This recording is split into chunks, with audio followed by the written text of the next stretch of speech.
नमस्कार दोस्तों, मैं हूं आपके साथ नजर आलम और आप देख रहे हैं द नेटिजन न्यूज़। दोस्तों, ईश्वर किसी किसी इंसान में कुछ ऐसी विशेषताओं को पैदा कर देता है, ऐसी खूबियों को पैदा कर देता है कि उसकी खूबियां चर्चा का विषय बन जाती हैं और जो भी उसकी खूबियों और उसकी विशेषताओं को जानता है वो हैरत में पड़ जाता है।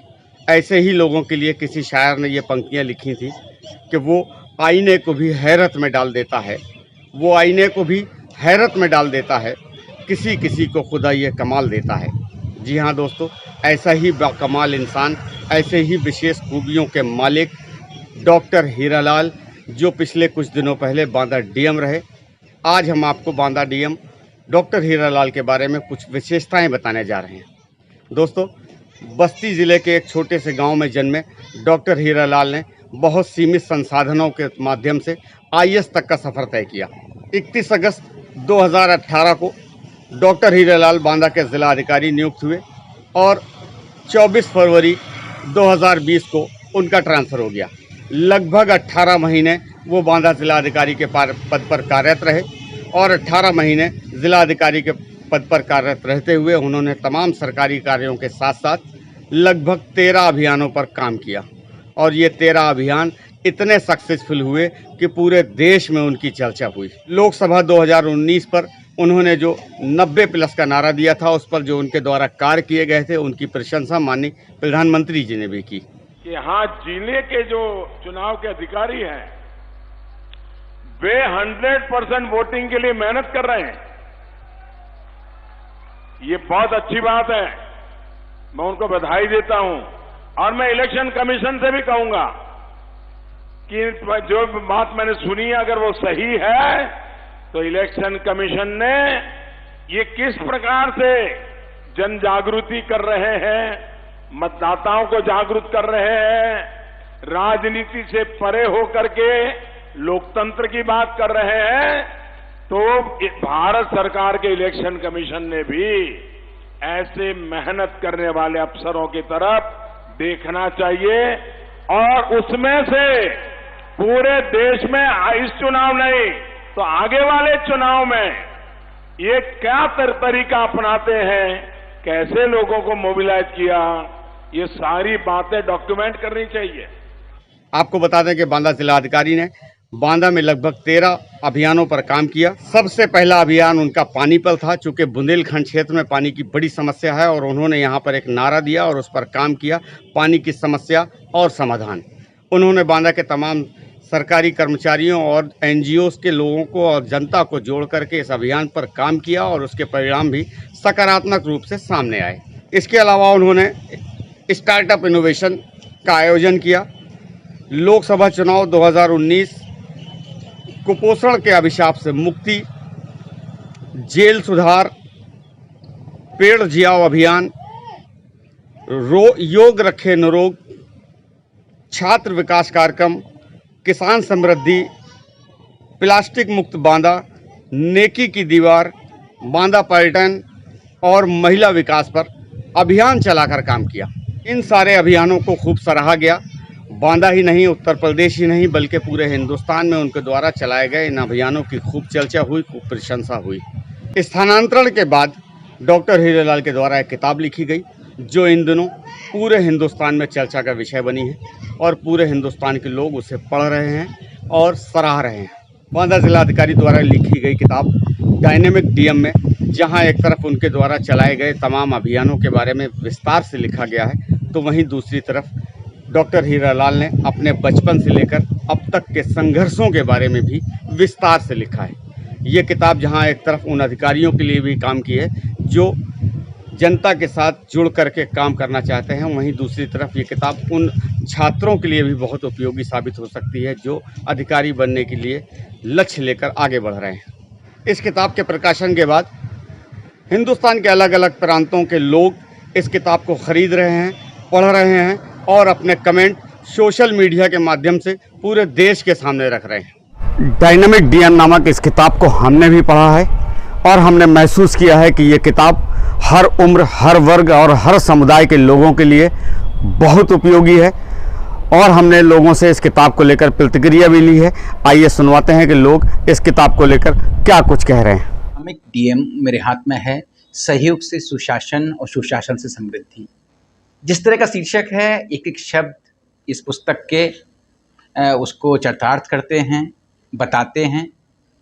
हीरालाल सर मेरे डीएम रहे हैं बांदा में, मैंने उनके साथ काम किया है। और कोई भी प्रशासनिक अधिकारी ज़िले को अपने जो इनोवेशन है, जो देशी अंदाज है और जनता से जुड़कर और जनता के लिए कितना अच्छा कार्य कर सकता है, वो सब इस पुस्तक में सर ने लिखा हुआ है। और मैंने सर के साथ काम करके देखा है कि अलग हटकर किस तरह से कार्य किया जाता है। कोई काम जन सहयोग पूरे तरह से जनसाधारण के लिए कितना उपयोगी हो सकता है, उनके अंदर एक नई नई चीज़ें सोचना, नए नए विचार लाना और उन विचारों को अपने हम लोग जितने अधीनस्थ उनके अधिकारी थे उन सब में बांटना, सबको अपनी जिम्मेदारी देना और उस जिम्मेदारी के हिसाब से उनसे काम लेना। और वो काम पर दिखता था, जब दिखता था तो जनता एक इस तरह से उनको एक प्रशासनिक अधिकारी के साथ साथ एक अपना गार्जियन के रूप में देखती थी। सर के साथ मैंने 90+ में बहुत काम किया। सर ने जो जल में जो काम किया है वो भी मैंने देखा कि किस तरह से उन्होंने कैन नदी आरती स्टार्ट कराई थी। उन्होंने उनकी प्रेरणा लेकर ही मैंने तहसील बांदा में तहसीलदार रहते हुए नेकी की दीवार प्रारंभ कराई थी। सर ने उसका उल्लेख इस किताब में किया है और वो बताता है कि अगर कोई अच्छा काम करके दिखाता है, कोई नया काम करके दिखाता है तो सर उसके नाम से ही उसको प्रमोट करते थे। और हमको काफ़ी उसको आगे बढ़ाया कि आप 5-4 तहसीलें और रह गई हैं, उन तहसीलों में भी काम करिए, लोगों को बताइए कि नेकी की दीवार किस तरह से सफल हो सकती है। उनका पूरा तरह से काम था कि चूँकि वो एक गांव से निकले हुए व्यक्ति हैं, उन्होंने अपनी पढ़ाई का पूरा इसमें उल्लेख किया है और बताया है कि किस तरह से आप गांव से रह के भी देसी अंदाज से और जो हमारे भारतीय संस्कृति के जो सोपान हैं, भारतीय संस्कृति की जो परंपराएं हैं, उसको लेकर आप किस तरह से विकास का कार्य कर सकते हैं, उस पर भी उन्होंने काम करके दिखाया है। मैं तो कहूँगा कि जितने भी प्रशासनिक अधिकारी हैं उनके साथ साथ जनसाधारण के लिए भी ये बहुत ज़रूरी पुस्तक है। इसको पढ़कर आप समझ सकते हैं कि हमारा जो भारतीय कल्चर है उसको किस तरह से प्रमोट कर सकते हैं और जो हमारे पास साधन उपलब्ध हैं उन साधन का हम बेहतरीन उपयोग कर किस तरह से विकास के पथ पर जा सकते हैं। खास तौर से उन्होंने ये बताया कि वो इंजीनियर हैं, बीटेक करने के पश्चात भी गांव से निकले हैं, प्राइमरी स्कूल में पढ़े हैं, लेकिन जब वो IAS अफसर बन गए उसके बाद भी उन्होंने अपना वो भारतीय संस्कृति नहीं छोड़ी। उनको याद रहा कि मैं चूँकि गाँव से निकला हुआ हूँ, इसलिए उन्होंने अपने आप को बहुत बड़े अभिजात वर्ग में शामिल नहीं किया, बल्कि उन्होंने बताया कि आप जनसाधारण होकर बड़ा काम करते हैं तब आप किस तरह से अच्छा काम कर पाते हैं, और उसको सलूट किया है पूरी बांदा की जनता ने। और मैं तो ये कहना चाहूँगा कि सर से मुझे काफ़ी कुछ सीखने को मिलता है। मुझे लगता है कि आप इन कुर्सियों में बैठकर प्रशासनिक अधिकारी बनकर जब जनसाधारण के रूप में, एक आम जनता के रूप में सोचना चालू करते हैं तो निश्चित रूप से आप ऐसा कुछ काम करते हैं जिससे कि आपकी लोकप्रियता तो बढ़ती ही है और उन कामों से, आपके कामों से जनता में एक नया विश्वास, भरोसा जुड़ता है। और सुशासन की यही सबसे बड़ी परिभाषा है जो इसके जरिए और सर के कार्यों के जरिए और हम लोगों को भी प्रेरणा मिलती है। तो एक प्रेरणाप्रद ये पुस्तक है। सर ने का बहुत बड़ा आभार है कि सर ने इतनी अच्छी पुस्तक लिखी है और सबके लिए बहुत उपयोगी है।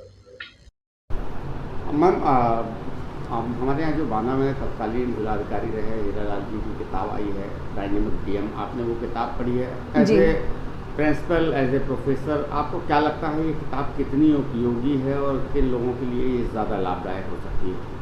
वैसे तो ये बुक सभी के लिए लाभदायक हो सकती है और बहुत उपयोगी है। अगर हम बात करें शिक्षा जगत की तो सबसे बड़ी बात है कि एक विद्यार्थी के मन में हमेशा एक सवाल रहता है कि वो किस फील्ड में जाना पसंद करेगा। तो इस चीज़ को लेकर के, सिविल सर्विसेज की तैयारी को लेकर के उसके मन में बहुत सारी शंकाएं हुआ करती थी। तो हमारे उस समय जिलाधिकारी महोदय रहे श्री हीरालाल जी ने महाविद्यालय में जगह जगह जो छात्र संवाद कार्यक्रम कराया था, उससे भी छात्र छात्राओं में इसकी जागरूकता बढ़ी थी और उन्होंने उनको एक दिन का जिलाधिकारी बनने का भी मौका दिया था। और उसके बाद जब ये किताब आई तो उन छात्र छात्राओं ने भी इस पुस्तक को पढ़ने के लिए अपनी इच्छा दिखाई और मेरे पास भी कुछ बच्चे आए जो उस समय उनसे जुड़े थे। तो उन्होंने बताया कि इस किताब को पढ़ने से कुछ डाउट्स बहुत सारे क्लियर होते हैं कि जब एक जिलाधिकारी बने तो वो क्या करे। और उन्होंने जो चीज़ इस किताब में लिखी है या जो भी इस किताब में अंकित किया गया है उसमें कुछ भी झूठ नहीं है, जो भी है वो सच है, क्योंकि धरातल पर उतरकर श्री हीरालाल जी ने कार्य किया था और जितने भी कार्य उन्होंने किए हैं वो कार्य सभी क्षेत्र को लेकर उन्होंने किए हैं, कोई भी क्षेत्र उनसे अछूता नहीं रहा। कर्तव्य निष्ठा की बात करें या अपने कर्तव्य निर्वहन की बात करें तो इस पुस्तक से हमें ये सीखने को मिलता है कि आपका अपने समाज के प्रति, आपका अपने जनपद के प्रति बहुत सारे कर्तव्य हैं, वो चाहे जल संरक्षण अभियान रहा हो या जो भी भूजल बचाओ सप्ताह इस समय चल रहा है, तो हम लोग ये याद करते हैं कि उनके समय बहुत सारी चीज़ें की गई थी, जैसे रेन वाटर हार्वेस्टिंग बहुत अच्छा किया गया था। उसके अलावा भी बहुत सारी योजनाएं ऐसी थी जो अपने जनपद की अच्छाइयों को उकेरना चाह रही थी, चाहे वो ऑक्सीजन पार्क बनने से लेकर के रहा हो या बांदा पॉइंट आपका बाम्बेश्वर मंदिर के ऊपर जो बांदा पॉइंट बनने से रहा हो। और इसके अलावा जो भी तैयारी वाले जो स्टूडेंट्स हैं, अभ्यर्थी हैं, उनको भी ये दिशा निर्देश मिलता है कि वो किस फील्ड में जाएं और सिविल सर्विसेज में जाएं तो वो क्या करें और कैसे करें। तो इसकी उपयोगिता सभी के लिए है और सिर्फ एक क्षेत्र के लिए नहीं है। क्या नाम है आपका? मेरा नाम शिवानी साहू है और मैं एमएससी बॉटनी की छात्रा हूँ। इस वर्ष मेरा लास्ट ईयर है एमएससी का और मैं CSIR नेट की तैयारी के लिए आगे प्रिपरेशन करने चाहती हूँ। आपने डायनेमिक डीएम नामक किताब ये पढ़ी है, आपको क्या लगता है कि छात्र जीवन में ये किताब कितनी उपयोगी हो सकती है और आप अपने लक्ष्य पर पहुंचने के लिए किताब को कितना अपना साथी मानती हैं? मैंने ये जो डायनेमिक डीएम किताब है अभी एक दो दिन पहले ही मुझे इसके बारे में पता चला और फिर इसको पढ़ने के मेरे मन में बहुत एक जागरूकता हुई कि मुझे पढ़ना चाहिए, क्योंकि मुझे ये पता है कि जो हमारे डीएम हीरालाल सर थे वो काफ़ी ही पिछले बैकग्राउंड लाइक बहुत ही कॉमन बेसिक गांव से आते हैं, जहाँ पे ना ही हाईफाई टेक्नोलॉजी है ना ही बहुत अच्छी स्कूलिंग है, बट उनका जो लक्ष्य था उस लक्ष्य को लेके वो बहुत ही परसिवरेंस थे, बहुत ही डेडिकेटेड थे और उस लक्ष्य को उन्होंने छोड़ा नहीं। इस बुक में आप अगर पढ़ेंगे इस बुक को तो आपको पूरी उनकी लाइफ के बारे में पता चलेगा और कैसे हम स्टूडेंट्स के लिए बेस्ट बुक है, क्योंकि हम उससे ईजिली कनेक्ट होते हैं, क्योंकि लाइफ में बहुत सारी दिक्कतें हैं, परेशानियाँ, उसको ओवरकम करके हम अपने लक्ष्य को कैसे प्राप्त करते हैं, इस बुक से हमें ये सीखने को मिलता है। क्या नाम है आपका? सर मेरा नाम कौसर हुसैन है, मैं एमएससी बॉटनी की छात्रा हूँ। कौसर जी, आपने डायनेमिक डीएम नामक ये किताब पढ़ी है, आप छात्रा हैं, क्या लगता है आपको ये किताब छात्र जीवन के लिए कितनी उपयोगी हो सकती है? सर ये किताब मैंने अभी पढ़ी है और मैं अपने पर्सनल एक्सपीरियंस से ये कह सकती हूँ कि किताब बहुत ज़्यादा अच्छी है, स्पेशली स्टूडेंट्स के लिए बहुत ज़्यादा अच्छी है, क्योंकि जब सर ने अपना PCS का जो है ज्वाइन कर लिया था और उसके 8 साल के बाद फिर से उन्होंने जो है सेंट क्रूज यूनिवर्सिटी में जाके पढ़ाई की, तो वो बहुत ज़्यादा प्रेरणा देता है, क्योंकि हम सब सोचते हैं कि बस पढ़ाई जो होती है वो कुछ दिनों की होती है, बस 20-25 साल तक कर ली फिर उसके बाद पढ़ाई छूट जाती है, पर ऐसा नहीं होता है। पढ़ाई हमेशा अपनी ज़िंदगी में हमेशा ही करनी चाहिए। तो सर से मैंने ये बहुत अच्छी चीज़ सीखी इस किताब को पढ़ के कि हमेशा पढ़ाई करते रहना चाहिए, हमेशा हार्ड वर्क करते रहना चाहिए। और एक और चीज़ सर की जो पर्सनालिटी से मैंने इस किताब के ज़रिए सीखी है वो हम्बल रहना। हमेशा सर इतने जो है बहुत छोटे से बैकग्राउंड से आए हैं और इतने बड़े IAS अधिकारी बने, तो तब भी उन्होंने IAS अधिकारी बनने के बाद भी जो अपना हम्बलनेस है वो हमेशा बरकरार रखा और लोगों के साथ हमेशा बहुत ही अच्छे तरीके से कनेक्ट रहें।